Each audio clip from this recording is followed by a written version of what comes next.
दीना में मां बेटे और दामाद को फायरिंग करके कत्ल कर दिया गया।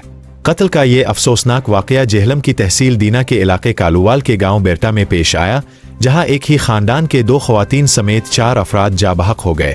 पुलिस जराये के मुताबिक फायरिंग का वाकया शब बारात के मौका पर रात तकरीबन 8:15 बजे पेश आया। स्पेन से आए मुलजिम जमील गुज्जर और इसके भाई जहीर गुज्जर ने अपने ही गांव के 35 साला मुबश्शिर अरशद, इसके 40 साला बहनोई अबरार हुसैन, मुबश्शिर की 33 साला बहन अदीला कनवल और इसकी 60 साला वालिदा सकीना अरशद को फायरिंग करके कत्ल कर दिया। पुलिस जराये के मुताबिक चंद दिन कबल मुलजिमान और मकतूलीन के दरमियान तल्ख कलामी और झगड़ा हुआ था। फायरिंग के बाद मुलजिमान मौका से फरार होने में कामयाब हो गए। वाक़े की इत्तला मिलते ही थाना मंगला कैंट पुलिस और रेस्क्यू 1122 की टीमें मौका पर पहुंची और चारों मकतूलीन की नाशों को अपनी तहवील में लेकर कानूनी कार्रवाई शुरू कर दी।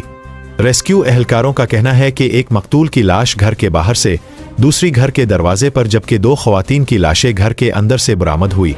पुलिस ने मौका से शवाहिद इकट्ठे करके तमाम लाशों को पोस्टमार्टम के लिए डिस्ट्रिक्ट हेड क्वार्टर अस्पताल जेहलम मुंतकिल कर दिया। पुलिस का कहना है कि इलाके में सर्च ऑपरेशन जारी है और जल्द ही मुलजिमान को गिरफ्तार करके कानून के कटहरे में लाया जाएगा।